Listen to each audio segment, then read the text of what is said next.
Check, check, check. All right, we're live. All right, everybody, welcome back. It's been a while since I did my last little podcast. I have with me Avery Risch from Hi. St. Louis, longtime friend. We met around 2015 when he was a youngin, little club promoter, master of many trades. Yeah, I'm gonna hand it off to you and explain yourself a little bit, sir. Great. How's everyone? I'm Avery. Thank you, Joey, for having me on. This is gonna be cool. Um, Joey and I were just talking that there hasn't been. I haven't done any interviews at all, which is fine. And this is exciting. But yeah, I live in St. Louis now. In 2019, I toured most of the year, and so I'm excited to have a place to call home. And yeah, I do tour management, I do political advance, and yeah.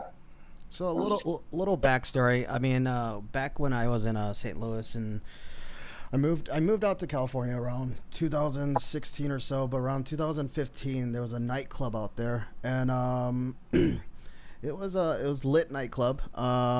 It was very short lived. I think the club lasted about 7 months on a generous yeah, side. yeah, Avery was a youngin. I met him when he was like about 17 or 18, and he was throwing shows. Uh, so I mean, he was able to get in the doors. I mean, generally he was throwing the shows, so he's able to not get ID'd and was able to walk in, and it was pretty impressive. He definitely owned it coming through.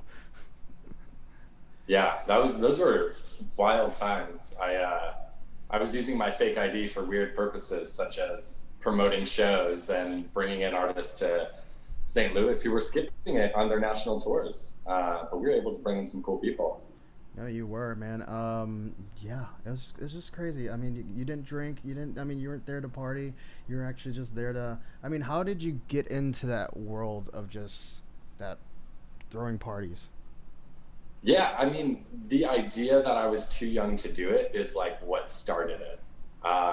Because my dad was managing a banquet center in St. Charles, and all of these EDM shows were coming to St. Louis, and I wanted to go to all of them, but they were all 18 plus, and so I just started promoting shows at the banquet center where my friends and I would DJ like these awful like 45-hour long sets and with like mix track pros and virtual DJ.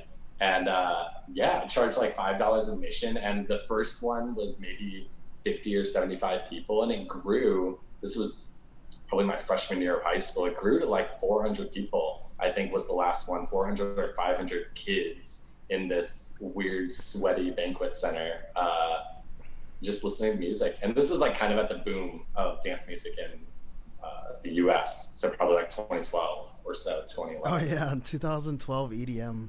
I played a lot of big room back then. Right. It was a good time. This is all aggressive, progressive house and big room and wild. And like mixing in dubstep into sets where it didn't make any sense at all. Yeah, it was fun. I mean, it's okay. So that's 2015. Since then, give us a little fast forward. Yeah. What was it? So 2012 or 2011 or so, and that was like maybe my freshman year of high school. And then through high school, it was managing artists. And then my senior year of high school, kind of getting my first actual project, which was Kai. And I brought him to St. Louis a couple times. He was from Jeff City, ended up moving out to LA. But that was my first artist management project that I really dug into. And that was the first one where we were putting out records, and we signed him to a label in Nashville, Octal Sound, and it was really fun. That was the first foray into artist management. Real quick. So we're live right now. We're live on Twitch, Facebook, and YouTube. But people are asking questions live. I mean, everyone's free to ask questions live. And somebody's asking. They want. We'll get to that later. But like Avery, they're asking you to drop your hair routine. Well, who asked that? Cal Rawlings. Oh, word. Yeah. Well, anyone. I mean, it's impressive, sir. It's super impressive. I mean, yeah. Anyone who's been on tour with me knows that it's a super quick shower in the morning, and then you never do anything else, and you just wrap it up and put it in the hat. So it's pretty I mean, intense stuff. how long is it right now? It's pretty long. It's definitely. I mean, it's significantly past my shoulders. Like a Wow. year ago, like 9 inches cut off. It was crazy. Wow. Okay. I mean, your beard was a lot longer before too. You trimmed it down a lot. Yeah, no. I'm talking about my head hair, not my Oh, I beard. know. Yeah, yeah. I mean, very cool. It's been a while. I mean, it's. I'm trying to get my wheels again. It's been a while. The last podcast I did was maybe about like 2 months ago. It's been harsh. Like first off, like how are you doing? I'm good. I'm doing really well. Thank goodness nobody in like my family has gotten too sick. Everyone that I know who has contracted COVID, which luckily hasn't been that many people, have been asymptomatic. They've been feeling all right. My older family members are chill and they're doing okay. I feel really happy to be in the situation that I am and Yeah. uh, Yeah. just moved into a new place and just feeling good about things and hopefully the world is on a good new direction and that's day by day. It really is day by day, and it's going pretty slow. Granted, I took a 2 month break. I mean, after the whole Black Lives Matter movement started going, I started spending more time on that. I wasn't on the front lines, but I was out there like handing out waters and snacks to all the protesters and stuff like that, just doing my part. I was just a little skeptical to be in actual big crowds like that, but like Right. as careful as I was, I ended up getting COVID. So it was again like I don't wish it on anybody. It was a solid 2 weeks of just like aggressive symptoms. I'm not that old, and it's just like I just don't wish it on anybody, man. I mean, we were trying to be safe. I've always tried to be safe. I spend all my time in this studio. I really don't have, that much contact with anybody. But it's just we have no national policy to take care of this. So, Yeah, state by state, which makes it really hard to coordinate.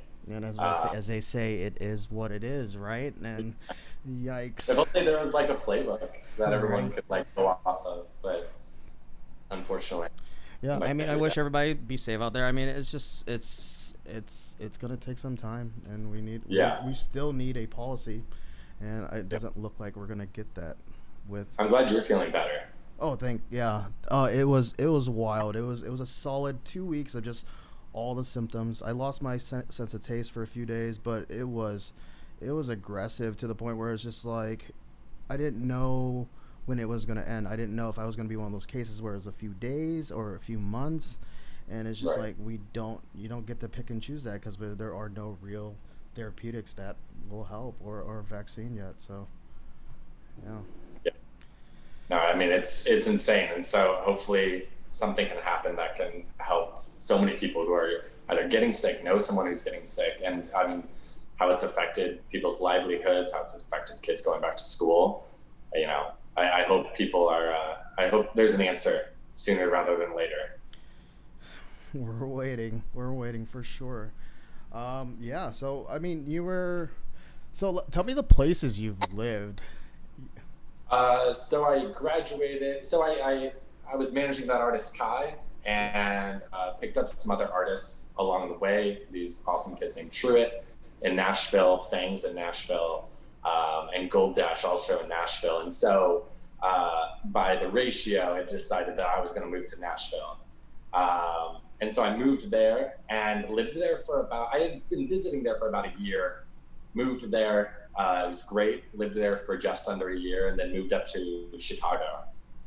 And then I lived in Chicago for probably about a year and a half. Yeah. How do you miss Chicago? I do and I don't. I mean, I Uh, used to live. I lived up there around like 2005, 2006 yeah, for like 2 years. It's interesting. I love Chicago. It's definitely my favorite city that I've ever been to. And I've been to a lot of cities. Uh, and I do love Chicago. I love living in St. Louis right now, though. a lot of families here, and it's just good to like lay roots somewhere. Yeah. In Chicago, I was gone either every week or every weekend doing something, whether it was touring or just traveling to somewhere. Right. You had a really So nice I enjoy place just being for. able You had a really nice place for touring a lot. to. I did. That was a cool spot. That was a really cool spot. I got lucky on that one. All right. I mean, let's say okay. So you were talking a little bit about your career would before COVID hit and stuff like that. Like, let's talk a little bit about that. What? Let's say late 2019. What were you doing, tour managing Yeah. wise?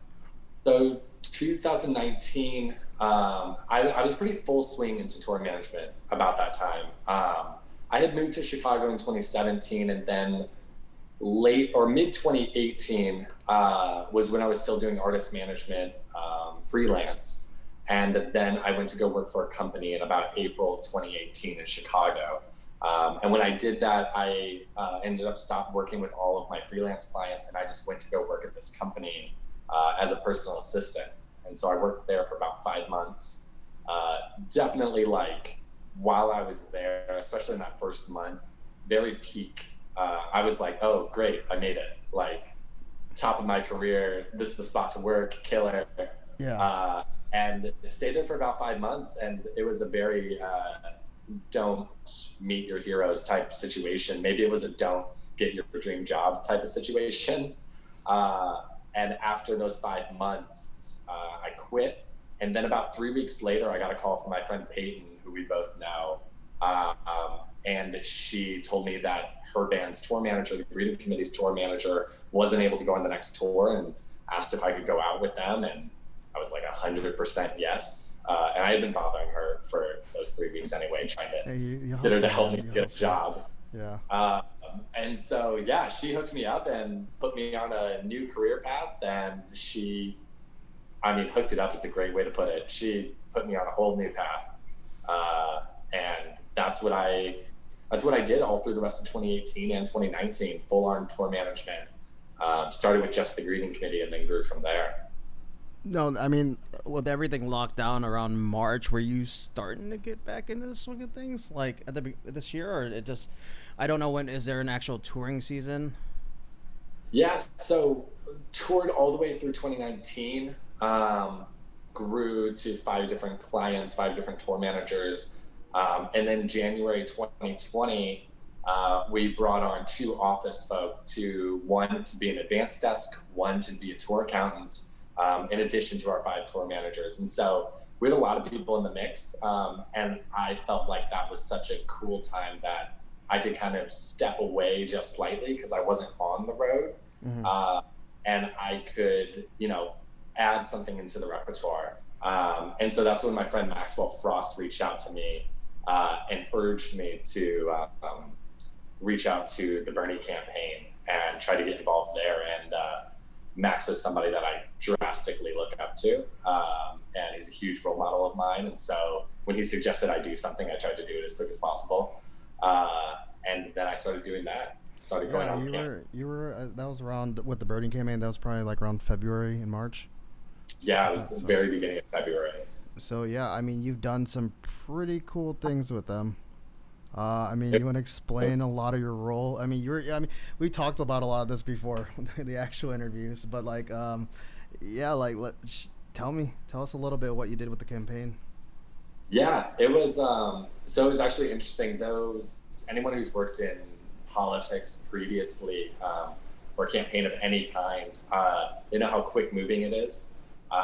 A little different than a tour because a tour is so planned out, so scheduled out, and a campaign is so dependent on what this person says, what that person says, how you're doing in this state, etc. And so Max put me in contact with them pretty early on in February, probably the first couple of days, and then I had a planned Disney World trip with my siblings, and so we went to Disney World for like 5 days, and while we were there, I was like doing the interview for the campaign, and then I was putting in the paperwork, and then I think the last day we were there was, I left on a Monday, and that Monday, they were like, cool, you're good to go. Can you leave on Tuesday? like, can you go on the campaign run on Tuesday? Yeah. And I was like, I mean, yeah, I'm getting back on Monday. I can leave on Tuesday. So got back that night. Then the very next morning, I didn't get my, like, I didn't know where I was going until that next morning. Really? Uh, and so I got my ticket in my email that next morning, and I left for the airport 3 hours later. And then I spent 35 days like straight on the road doing the Sanders campaign. I mean, is there a uniform that you have to wear? I mean, with being on the campaign Not like not that? in that camp. There Okay. is, so I did advanced work, Yeah. and an advanced person's typical uniform is like the button up khakis with your little like American flag pin. Okay. And in that camp, it was the uniform was like get shit done. And so whatever you could wear from the airport to a meeting to the hotel back to the event site, that's what you wore. And you were just trying to put on the craziest, coolest rallies possible. It's. I mean, how do you compare the chaos to that compared to music? I mean, I can only speak to. I mean, I can speak to a number of tours, but as far as political campaigns, I can only speak to this one campaign. Okay. In music, you're real tight knit with the artists that you're out with, and that's very similar to that campaign. I felt very close to the other advancers that I was with. But as far as like the folks you interact with, the venue when campaigning versus the venue when playing a show is so different. When you're Is playing a show, like the venue, they're doing six other shows that week with people who are probably more important than you. They don't really care about you. They're trying to get you in and out. With campaigning, typically, especially the venues that we worked with and the amazing candidate that we were working for, people were so stoked to work with you. And especially, I mean, I got into the campaign pretty late. And so people were just, I mean, the energy was there. Everyone was so cool. Everyone was so, I mean, for the most part, easy to work with. And we're very flexible to the demands that we had to make, you know? mm-hmm. But yeah, it was sick. Very cool, man. I mean, do you? I mean, you're one of the few. I mean, is this something? Is this like a career choice? A lot of like just I mean, it's just management, right? So it's just like you think this is something a lot of music people end up at every once in a while, or is it's pretty rare? I feel like it's a pretty rare case. I think it is kind of rare to make the jump over. I think I see more people coming from politics into music rather than the other way around. But there is a significant amount of crossover because it is an extremely similar job, from the performances of rallies to just the basic logistics of a rally. But I think it's definitely people can live in both worlds pretty simultaneously. There is definitely a lot of crossover. Yeah. I definitely had some great mentors on the campaign side who made me want to get way more into that world, while obviously keeping a foot in music. But a lot of people who were very inspiring, very much made me want to stay working in that world. I mean, what's the goal now? Are you still in the politics right now, or like? I mean, obviously, the world's at a kind of standstill, so there's no live music anymore for the time Right. being. I mean, how have you been keeping busy? Yeah, I mean, I keep busy by being normal and doing normal people stuff. What's Uh, normal today, though? I like going on like a walk and like walking the dog and cooking dinner and stuff like that. But other than that, yeah, I've been keeping busy, keeping up with Missouri politics. Missouri is an extremely interesting state right now, with head-to-head governor race, with Cori Bush winning in my district, to represent this district in Congress. And she was a surrogate on the Sanders campaign as well. Okay. So I got to interact with her a bit there. And so keeping up with everything in St. Louis and just, the demonstrations that have been going on in St. Louis with, How is that going here? I mean, I ended up getting COVID like early July, so it's just like I haven't been out about it. And there's still protests going. What's it like in St. Louis right now? Yeah, I mean, right this moment, the main organizers here have kind of turned their attention to Jeff City, where our capital is, and have been out there a lot. And so I've been more in St. Louis, but previously in the in the June and July months, it was busy. We have incredible organizers here in St. Louis, and we have incredible turnout to those types of rallies, demonstrations, protests, whatever somebody feels comfortable calling them. They've been really good. The idea is not that these have been peaceful protests. They've certainly been disruptive. A lot of people use the Congressman John Lewis's quote of "good trouble."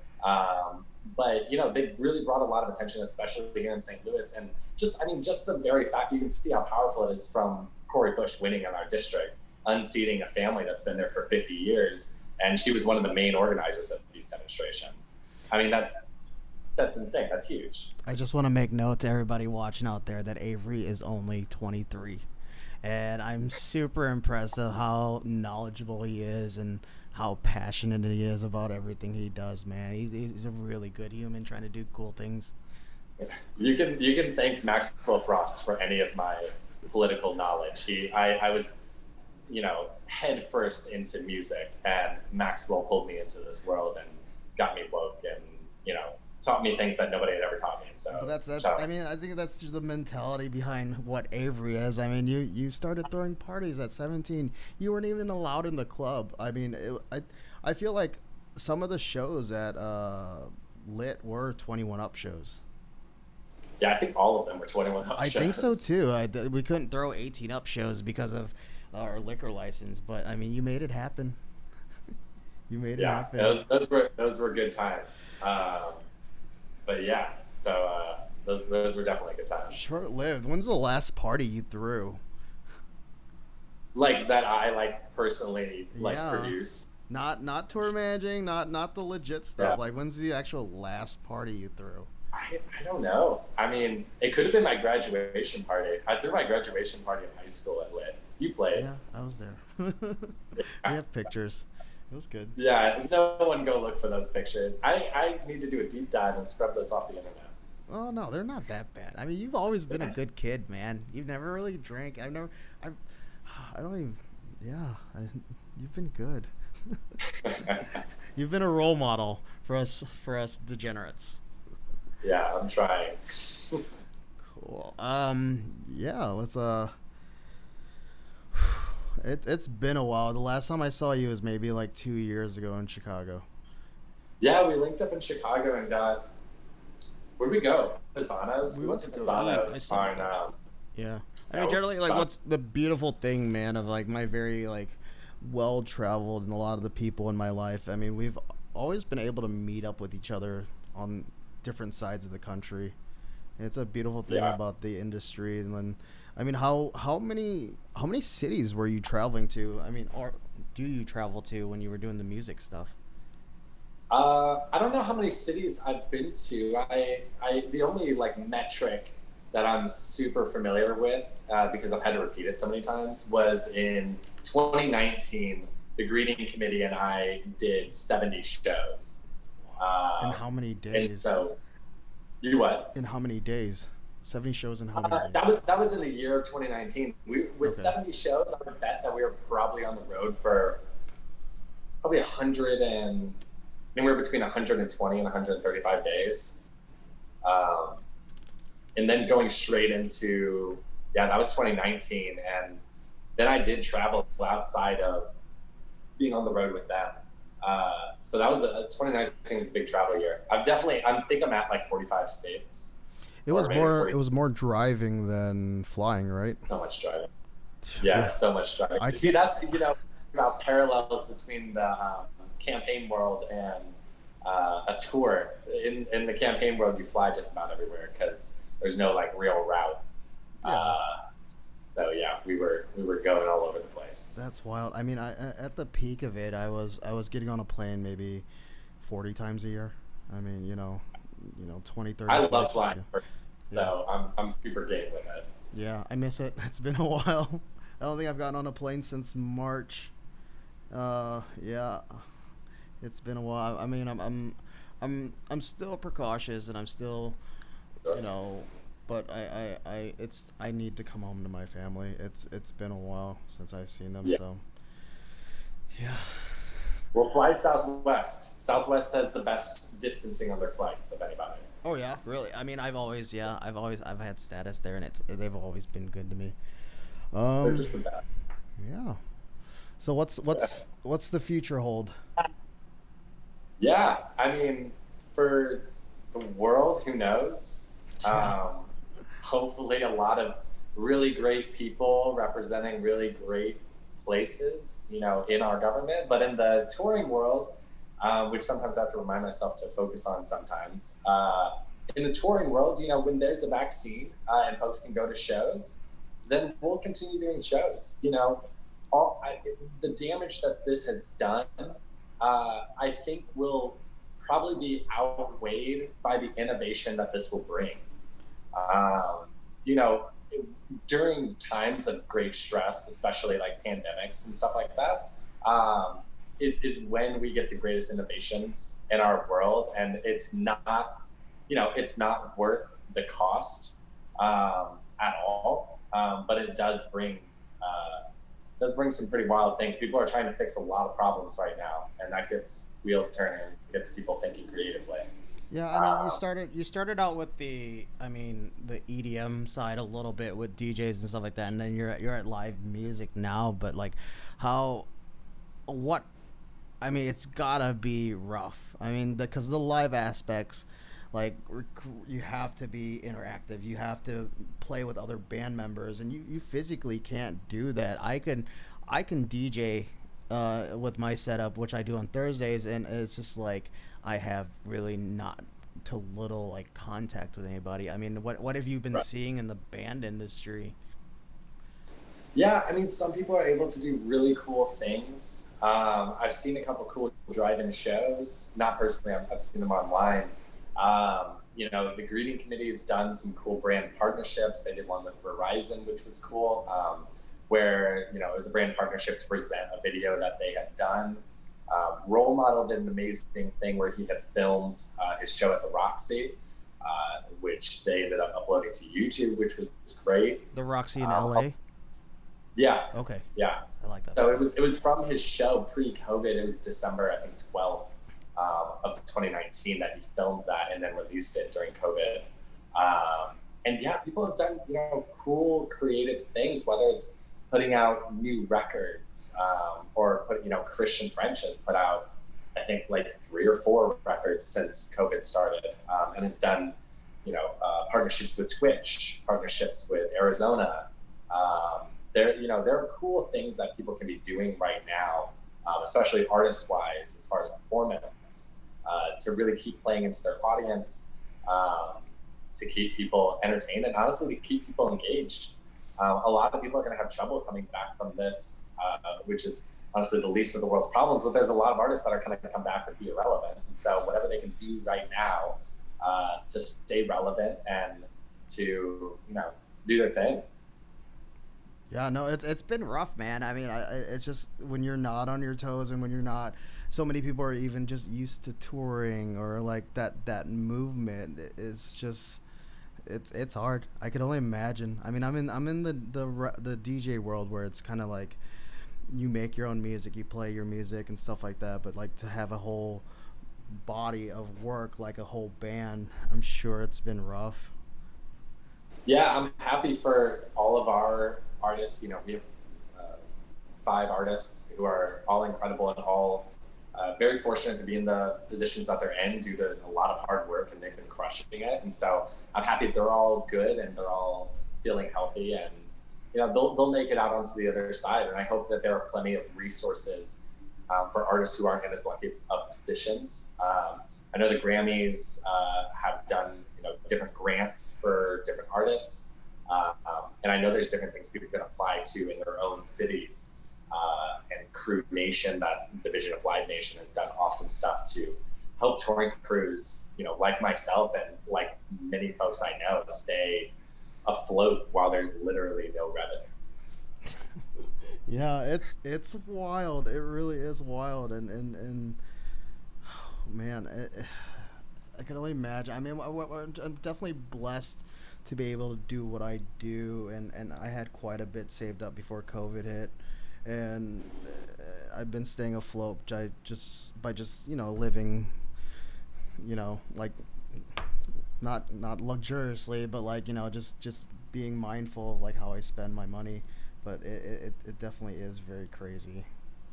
Yeah, it's a wild time, and if any, I don't know how many people are watching, but if any touring crews are watching, absolutely get out there and go do gig work if you can, if it's safe for you. Go do Lyft, go do Uber Eats, DoorDash, something that you can spend your time getting food to people who can't leave their house. Spend your time getting people from place to place in a safe way, and that's a great way to not only stimulate the economy, make yourself useful, be able to earn a living right now. Dude, it's wild. I mean, it's chaotic. I mean, I'm in Huntington Beach, and I guess I know we're the epicenter of a lot of the anti-maskers, and we've definitely hit the news a lot of times on it. And it's just Yeah, like, I go out, I put my mask on, and there's been several times where I'm like, can you just not be rude to these minimum wage workers? yeah, Like really, like just please be patient. I know it's hard. I know everybody's cramped up and going crazy right now, but like it, just be a good person. It's yeah, hard and for a carry lot that of people. carry that with you, with them outside of COVID. When this is all over, stay being nice to all those people. It's the absolute least you can do for patronizing their restaurant It's or hard. No, their it's hard. bar. I mean, it's what's the restaurant scene like in? Is it just to goes only or? No, I mean it's Missouri. No, but So like no, here that we have restaurants are open. They just put tents outside. Big like, um, big tents like wedding tents and stuff like that. That they just put tables outside and they just serve you there. It's pretty yeah, I wild. mean St. Louis has done a good job of heeding the call. Making themselves uh, able to work in this environment and able to keep everyone safe. Places like Chicken Out, which is my favorite spot, and Sasha's, which is a cool bar in the Shaw neighborhood. Places like that have been doing a great job of keeping people safe and being able to continue their business, continue paying their employees. Anybody who can do that right now, I tip my hat to. I hope all those people are doing well, and I hope those employees are feeling safe and feeling cared for.